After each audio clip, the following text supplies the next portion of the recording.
وشوف الجلسه اللي جالس بعدها.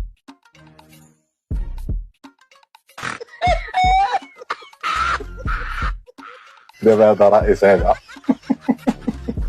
أنا أسألكم بالله يا جماعة، هذه جلسة واحد بني آدم؟ هذا جلسة رئيس دولة يا جماعة؟ عندنا في المغرب هذا عطاوه لينا نصرفوه، عندنا يعطينا مدير ديال المدرسه ونتوما تنخلين هذا رئيس. ايش فيك أنت؟ فيك بوازير حفاضة شوية واسعة ولا ضايقة؟ ما هذا الجلسة؟ فشوفوا دار هاد الشوفه هذه وحل يديه بهذه الطريقه، عرفوا غيطلق عليكم واحد الصاروخ عابر للقارات ديال الاخرين. يلا طلع سخون، اطلق. قال لك اودي غادي يجي عندهم واحد المستثمر من ماليزيا. مستثمر من ماليزيا جاي يستثمر 20 مليار دولار. ماليزيا راه جاي مستثمر من ماليزيا باش يستثمر عندنا ما يقارب 20 مليار دولار. استثمار تاع 20 مليار دولار. 20 مليار دولار. هذه راه ماشي سلوهيه. وشنو هي؟ دوبيرمان. اغنى رجل في ماليزيا اللي هو روبرت كوك عنده 11.4 مليار ديال الدولار. ولما نقولوا 11 مليار دولار بطبيعه الحال هذا روبرت كوك ما يقدرش يستثمر 11 مليار دولار. هذا اغنى رجل ماليزي كاين. وين هذا الماليزي اللي جاي يستثمر 20 مليار دولار؟ وفي واش يستثمر؟ في اي مجال سيد رئيس؟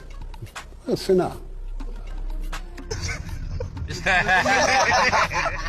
الطريقه اللي سالوا بها قال له اي مجال الصناعه.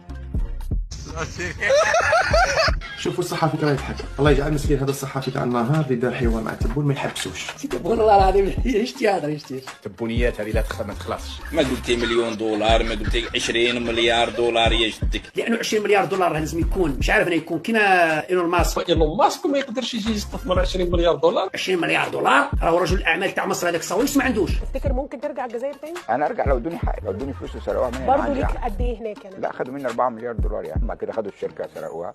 على دولة. هو يقول لك بالتليفون غادي يجي واحد مستثمر في ماليزيا رجل اعمال يستثمر 20 مليار دولار.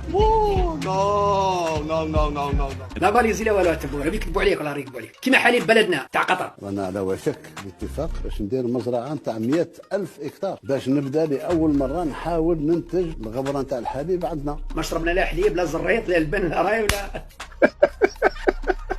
هذه الكذبه الاولى يا تبون. الكذبه الزوجه رايحه تقول لهم باللي الجزائر راهي حققت الفلاحه انتاج ب 38 مليار دولار. السنه هذه نقدروا الانتاج الفلاحي نتاعنا حوالي 38 مليار دولار. والله تكذب بالرب.